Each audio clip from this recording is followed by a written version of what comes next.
What's up, guys? Welcome back to another episode of the BlockHash podcast. Today, we have another wonderful guest on the show, Chiara, here to talk about personal branding in the Web3 space and why it's important for you guys to know and take seriously. Chiara, welcome to the show. It's a pleasure to have you on today. How you doing? Thank you very much for having me. It's doing very, very well. Thanks. Awesome. To kick it off, would love to learn a little bit more about yourself and your background. I'm sure the audience will be very curious to who Chiara is. What have you done previously, and what's your story kind of been like? Yeah, absolutely.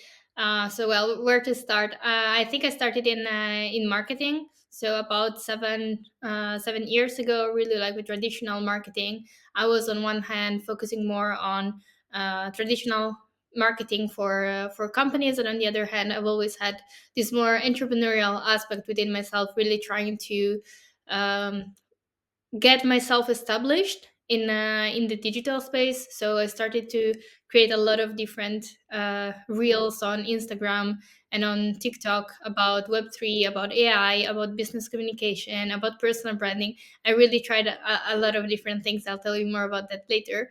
So yeah, just kept going with the marketing. Then I got when I moved to the Netherlands, I got into Web3, and from there on, I really focused on understanding better the space from both marketing perspective but also from a technical perspective, so more like how things actually work and why I should be keep investing in this space. So now I'm a consultant in Deloitte, taking care of the digital assets and blockchain side, as well as I have my own personal branding business on LinkedIn, where I help Web3 and AI companies to get established there, because we've seen, of course, that they mostly, especially on the Web3 side, they mostly rely on X. But if we really want to boost adoption, it's very important for them to be on LinkedIn as well. And last thing to mention, I organize a lot of events as well. So that's also how I got started within Web3, but also with AI, just within the Netherlands, Europe, and slowly growing also internationally. Awesome. Yeah, I was going to ask, how did you get into Web3 in particular? Was it, through, working with a different employer and then being a part of like the events side of the industry, or did you have an experience with Bitcoin or Ethereum or one of these other chains in the ecosystem, or what was kind of like that inception point? Yeah, so as I told you before, indeed, I was working into marketing, and at that point, I think it was 2019, that I was focusing on like I was working for this company that was doing digital advisory, so all kinds of online businesses, and they started mentioning crypto to me, and I was like, "What is crypto? What are you talking about?" So then I just like started to dive deep more into what is crypto, the blockchain, just the courses from the University of Nicosia, from the DLT talent. So really try to get the education in at first.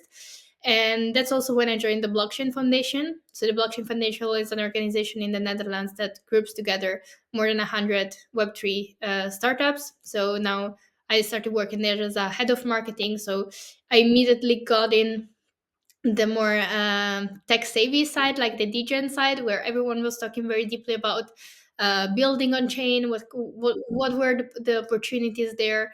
So that's, I think, the first thing that got me in. So really being part of the ecosystem and a community that was so much deeper into Web3 than I was at the time, that I kind of got dragged in for how much passion and how much opportunity and interest there was in innovating this space.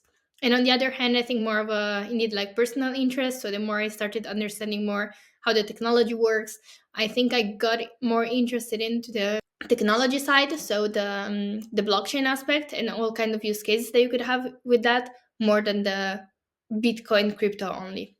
Got it. Yeah, there's definitely quite a lively community within this space. A lot of excitement, a lot of passion, a lot of energy.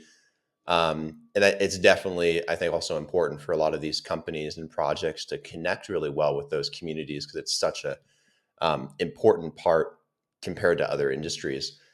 And I think that's largely probably where you come in too, as well, from the personal branding side. Have you seen kind of a lack of connection or disparity generally in the space with communities and these projects? And is that kind of like an area of focus for you?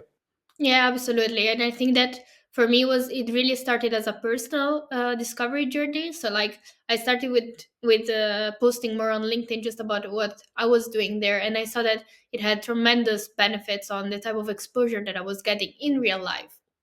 So I think that is the first important thing to mention. When you start really investing in your personal branding online, then you can get so much benefits offline for the type of relationship that you get, for just the awareness that people have about what you do and the fact that you exist. Because sometimes I think that we take for granted too much that people just know what who we are and what we do, but it's like going to a networking event and not talking with anyone and pretending that everyone knows who you are, right? So then you need to make that extra step, an effort to make yourself available and reachable online. So indeed, when it comes to more like Web3 companies and founders, of course, this is very important. But we have seen this in so many ways that sometimes I think it's just hard for people to realize how obvious it is. So if you just like really consider Vitalik, so would Vitalik be the same? Sorry, would Ethereum be the same without Vitalik, right? So that is a personal brand, and personal brand simply means that you showcase who you are in the truest way possible. And of course, Vitalik is doing that in the most authentic way possible. And that's why people like him. And that's why people hate him as well, right? Because he is just showcasing and sharing his values and his beliefs. And of course, the more you do that in an authentic way, the more polarized your opinions are going to be. So the more you're going to attract people and also detach people from you. And to be honest, if you ask me, that's also the objective, to try to find the people who believe in you, the people who share your same vision. So it's really important for the founders, especially the ones who have a clear vision for the future and how the products that are building are contributing to solve certain kind of issue, to just be out there and not just let the company speak about what they're doing, but really try to attach a face to it, really attach their personal experiences and how they're actually growing the company. Interesting. So is this something that you're doing completely separate from everything else? Like, is this a new like endeavor for you? And like, is it under like a business name in particular? Yeah, exactly. So I have like my own business in which I help both founders, so more like on a one-on-one level. So in that case, it's more of a personal journey that in which I have like a founder or just an executive that comes to me and say, "Hey, I would like to improve my presence on LinkedIn," or just even starting because I'm investing my time in other platforms, and there's more like of a one-to-one journey. Or on the other hand, I step into more like to companies. So in that case, usually there's like a founder and executive that comes, "Hey, I understand the power of personal branding and marketing." I'm like, "Okay, nice, the first step is done, you understand the importance of it." And then they're like, "I want to bring my team on board." So then I educate the team, so I build specific personal brands that I'm depending on a different type of capabilities and characteristics of of the team, and I bring them on LinkedIn. And I think that here the really powerful thing is that it's not company marketing or personal branding, but it's a combination of the two. So then my let's say my role steps in also in aligning the type of marketing and business objectives that the company has, making sure that they're supported by the person who's more appropriate in doing that. I imagine this consists largely of consulting as well and sitting down and saying, let's do X, Y, and Z. Let's change this, change that. But is there an emphasis on certain platforms socially, like LinkedIn? I see a lot of emphasis there. Yeah, exactly. I would say that I really focus on LinkedIn because that's where I'm specializing at the moment. But since I've been doing Instagram and Facebook in the past, I have a very good understanding of translating what companies are doing there into LinkedIn as well as on X. So then, of course, Web3 companies are mostly on X. So how do you make sure that you translate the type of content that is already out there in the messaging and the community, and you bring it to another platform? So that it's indeed like what I'm also trying to focus on.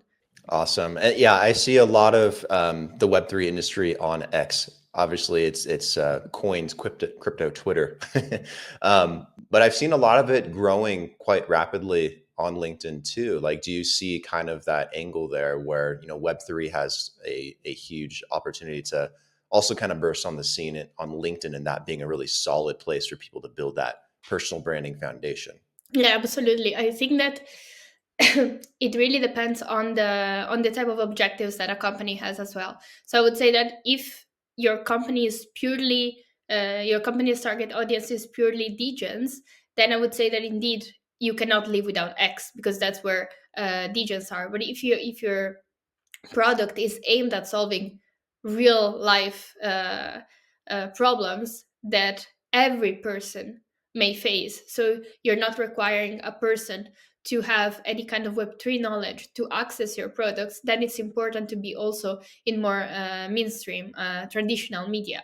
And LinkedIn is the perfect platform because it requires you to be professional, and it allows you to really showcase yourself and your team and your products in a more, I would say, authentic way, but authentic way in a way that you can share knowledge and being seen as an expert for it.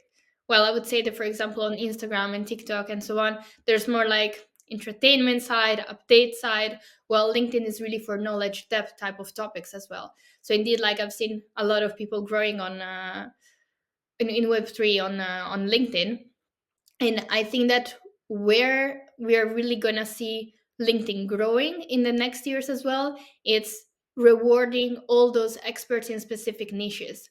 So, for example, if you compare right now what is going to what is trendy within LinkedIn and Web3 is more like the big updates, the more like general posts about Bitcoin or the more well-known chains. Well, when you go into the technicalities, or when you go more like in the type of chains that are less known, and maybe you just know them from X, that's when you see less traction. But why? Because there's less education and less awareness on LinkedIn. So then the companies who really decide to um, educate people first how they were doing before on X, those are the companies that I think in like 3 to 5 years are really going to lead the platform, because they took that initial stage of awareness and education, which is now for them when Web3 is going to take over more. I would say the word, or like more societal spheres, then it's going to be more mainstream to get that product known. Okay. Do you see any difference in like the style of the content as well? Because obviously on X, people can post kind of whatever they want. Ethereum, Moon this, Bitcoin, FUD that. It can get pretty wild, but LinkedIn obviously has a lot more structure to it. Like, is there any kind of emphasis on like long form text based content or posts or videos or like specific style that you've kind of recognized? Yeah, so absolutely. I would say definitely there are two very different personalities between X and LinkedIn. I would say that both platforms are changing quite a lot. So if you consider X from some years ago, you could not write long form content. If you consider LinkedIn from some years ago, you could not, let's say, you didn't have a specific Reels video section. So that's also something to be considered in the future going ahead. So how much the platforms are actually going to change and evolve, and what kind of features they're going to bring.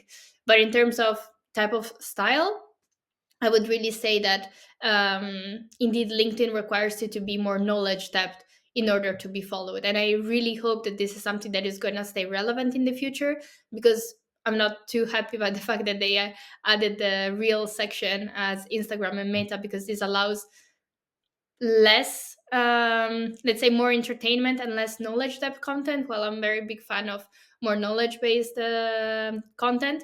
So I would say that yes, it requires an adaptation of the content. And for example, if you only write gem, then of course it's not going to have the same impact that you will have on X. But this also doesn't mean that you need to create a new personality for LinkedIn. You just need to be aware of what is more appropriate to share on one platform or the other. So here's the fun questions. What is some of the biggest mistakes you see being made by Web3 founders when it Yeah. comes to their personal brands? Are they, saying the wrong things, posting the wrong things? Is it the general approach, or what really stands out that people do wrong that you can quickly fix? Yeah, so I think that on one hand, the more as a founder, as a role of being a founder, so not founder posting, I would say not including the development team as part of their marketing. So if you consider all kinds of Web3 projects, everyone is immediately like, okay, can we see, let me see the white paper, let me see, like the tech behind it. So if you can enhance a personal brand of a technical person within your team, this is going to be very crucial for you to have that credibility within your product, within your team, within your network, that you're actually educating the people via very much technical content. So that's one side. And I think that the mistake here is thinking that just the marketing person or the salesperson needs to be out there, but the tech team, or like one person, let's say from the tech team, could be the representative of the technological side, which is very very fundamental, especially for certain type of protocols, or for the type of web3 solutions that offer the technology, so not necessarily something built on the technology itself. So I would say that is something more on a decision making level, I would say. If you consider more at what founder should post or should not post, I would say that there's no straight right or wrong.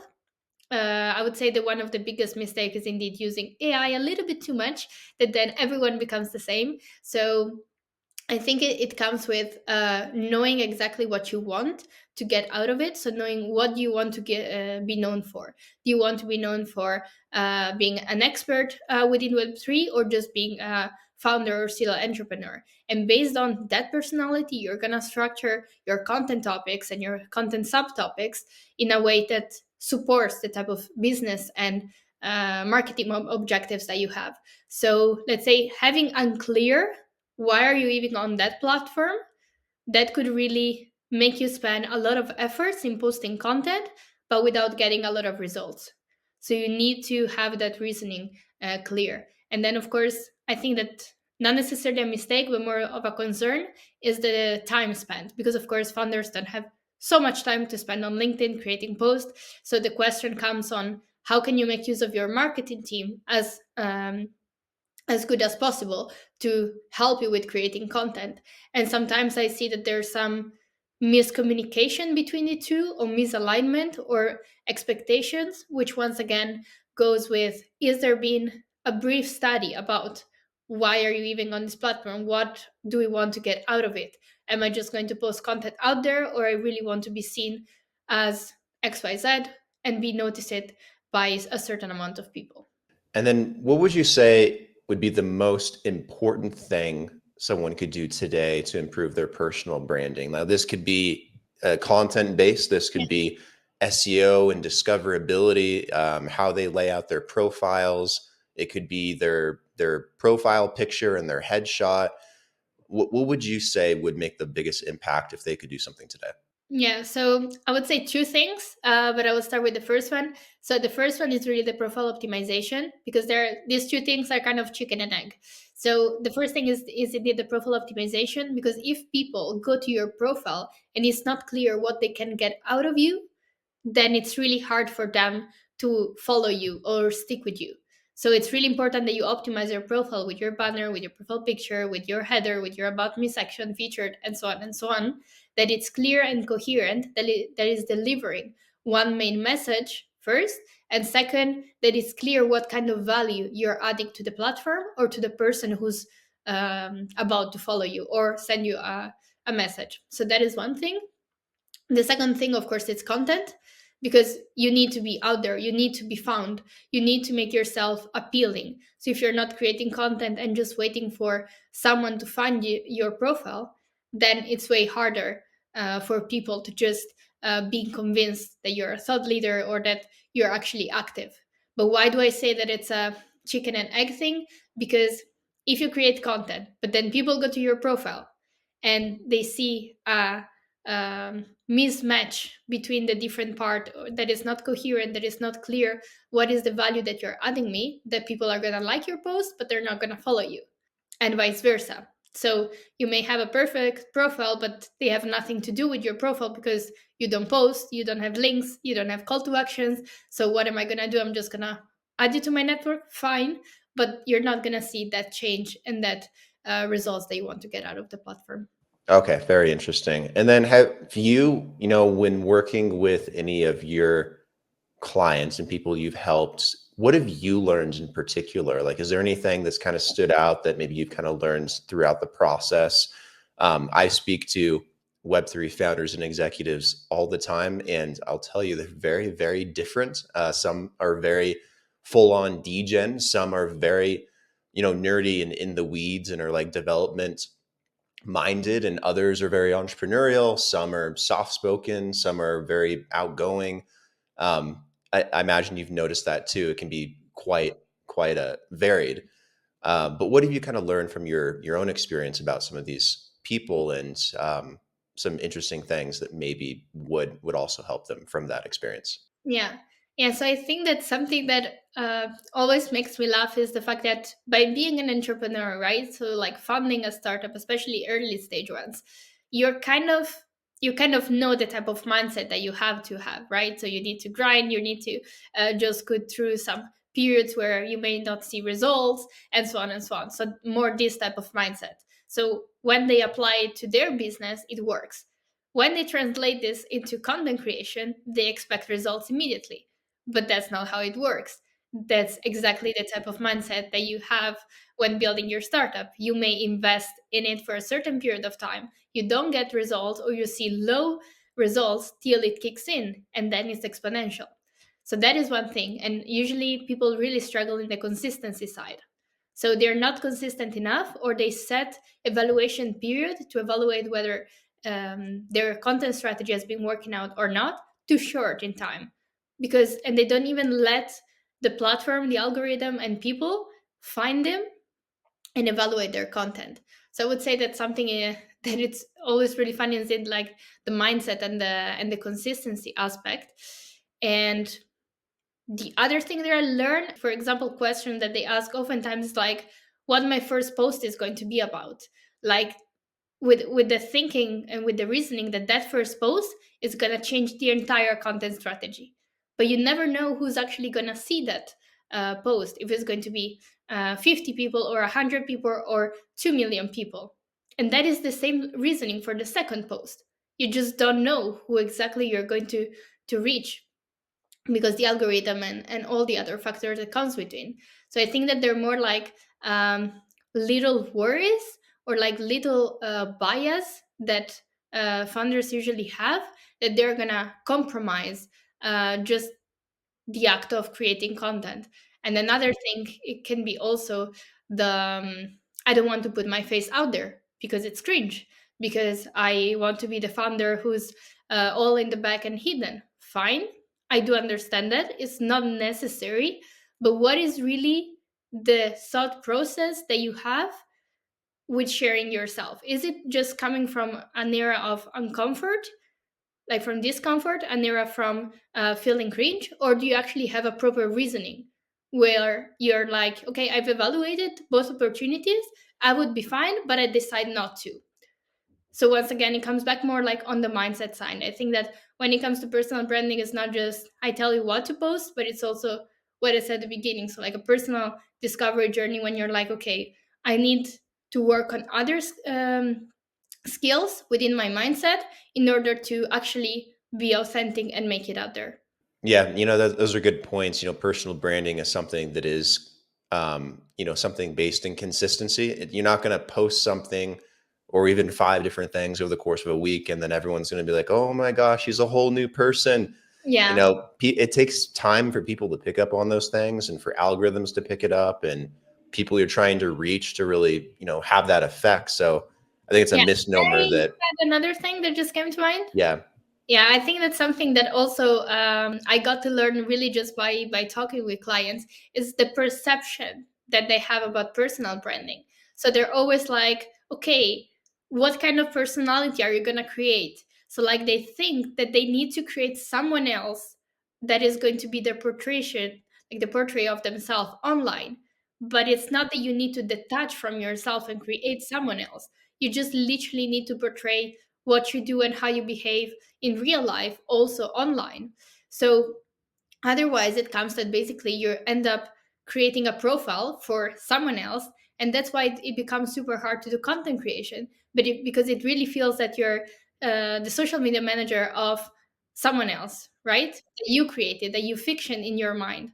Well, the more you stick to who you are, what you do in your day-to-day life, how do you interact with your team, what kind of updates do you have, what kind of cool um, readings did you get in today that you feel you can share your thoughts about, and so on, the more it's going to be easier for you to create content, because you're not working towards someone that you just have in your mind, but you're working for the person that you are today, basically.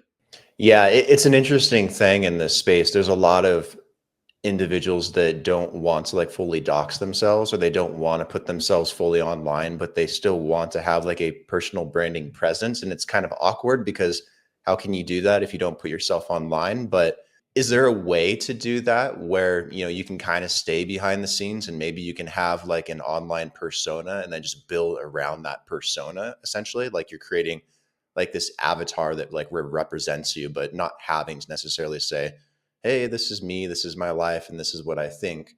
Because I think there's a lot of Web3 founders that kind of do want to go that direction because it just fits the ethos of the space. Yeah. But it's difficult for them because they are who they are in private, and then online they don't have any idea of who they are. So I imagine it's a little bit of like a configuration process. Yeah, but I would say it's not that the issue. Like, I would respect if someone says, "Hey, I just don't want to put my face out there, but I still want to say what I think." But that is the important thing, at least for the clients that I really select to work with, are people who actually have a critical thinking of what they want to do. So if they just want to get results in 2 weeks by posting 10 times a day, all kinds of AI stuff, it's not for me. Like, I want to work with people that reason upon the things that they are doing. So whether they're going to have a PFP or a real picture of themselves, it doesn't matter. But what I want to see there is that the type of content that they're going to create, and that's where I'm also here to help, is really how can you make it as, I would say, polarized, but just as personal as possible. And if putting an avatar instead of your face is going to help you in really sharing your real thoughts, I'm in favor of that. I'm not against. I'm not trying to impose my way. I'm actually just trying to bring people back to themselves and really say, okay, can you stop pretending to be the guy that you saw on this side and the guy you saw on that side, and just start sharing more what are your thoughts? So of course, there's a question of whether putting a mask is just because you're afraid of being judged or whether it's for privacy. So everyone has their own personal reasons for that, but I would say I'm not against it. I would say that the most important thing is really being transparent and sharing the journey, the thoughts that you have upon, I would say, the Web3 space in general, for us they are. Talking to a lot of these founders as well, I'm sure that you gain a lot of insight into the Web3 industry too, because a lot of them are innovating. They're on the front lines and doing new things. From your own unique personal standpoint, what do you think about the Web3 space, over the next 5 years or so? Like, what kind of cool things are you seeing and potential that you think it can have for a lot of people? Yeah, of course, that's the $1 billion question. I have a lot of thoughts around it, because, of course, like also working from Deloitte, it gives me another perspective of how companies are like really large organization are trying to adopt Web3. On the other hand, how regulators are trying to step into Web3 to ease the space, make it more complicated to grow. That's debatable. And on the other hand, indeed, more like the constant evolution of the Web3 technology underneath. Because I would also try to differentiate the evolution of the technology itself. So the type of products that can be built on chain, all the different type of layer one, layer two solutions that are constantly being built, and on the other hand, the adoption and the usage of these technological components. And I would say it's also something similar of what we've seen in AI. So if you just take the example of ChatGPT and how much it has grown over the years, so at the beginning, you had a cool technology that you could do something with it, but the more the technology evolves, the more the use cases and the adoption grows. So indeed, like in the next years, I would consider the evolution divided. So one thing, how fast the technology is going to grow, and that really depends on how many people are going to put their minds in building and solving current technical issues that are out there. And for that, I'm not a developer myself, but I'm really interesting to see, for example, in privacy. So like zero knowledge proof, how much can we get forward that we ease so much the integration of this privacy means for companies who actually need of companies who are waiting for this type of solutions to transition without any type of obstacles or any type of complications. And on the other hand, indeed, like more the, I would say, organizational adoption or like just consumer adoption. And for that, I would say that I generally expect people to get more educated about it. So the more you're educated, the more you're less resistant towards it. So that would generally boost adoption of crypto, but also just um, trying to request it for from the organization. So, for example, if you consider just supply chain, I want to know where my chocolate comes from. So, if I'm the customer, the consumer, and really tries to keep asking, or just by buying the more sustainable option because it's verified by blockchain instead of the non-verified by blockchain solution, that I'm already giving a sign myself of what I prefer. So I think that there are a lot of ways which we can boost adoption, and I think that also from the organizational standpoint, of course, there are a lot of risks or a lot of uncertainties that I understand why companies are just not like, okay, tomorrow let's just go full in on blockchain, because what is the purpose? Do I really need it? In which processes I need it, right? It's not that just because it's out there I need to adopt it. So if companies will finally start to collaborate more with the technological side that I mentioned before. So the word here is really collaboration, which I think that we're still missing because we see a lot of companies behaving in silos. That's when I think that the next 5 years, I think that's what we are going to see. So more and more collaboration instead of the crypto side saying, hey, we're gonna like more like the Marxist side that we are gonna make it, we're gonna overcome the traditional world, and then traditional world, no, we don't want crypto, but really trying to collaborate with one another and say, okay, what does it make sense that we can do now, how we can advance, how we can tackle the issue that we have with traditional with the Web3 side, and how and what kind of areas, for example, the crypto side, I call it crypto, but let's say just Web3 in general, should not touch yet because it doesn't have a solution for it. So I think that I'm really interested in see how this collaboration among stakeholders is going to play out, and more concretely AI and tokenization. So RWA tokenization, that for me it's super interesting because that's also what I call it, like the bridge.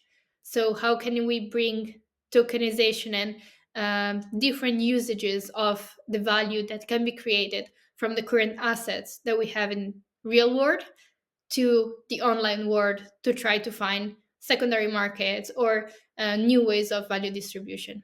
If someone wanted to get in contact with you, Chiara, and they wanted to start working with you, what's the best way to do that? Should they reach out to you on LinkedIn, or do you have a website or a contact link or information in general? Where would you send people? Yeah, I would say, of course, go to my LinkedIn. That's where I will talk you face to face on through my post, but just through my profile. So feel free to send me a message there, Telegram or Twitter, wherever you prefer. I'm mostly reachable by socials. Yes, thanks. Kiara, this has been a great episode. I really appreciate you taking the time today. A lot of great bits of advice, value add, and really understanding a bit more deeply personal branding catered to the Web3 space and why it's so important. So thank you for really emphasizing that today. I think people will really enjoy this episode. Kiara, let's do this again soon in the near future. This was great. Yeah, thank you very much for having me.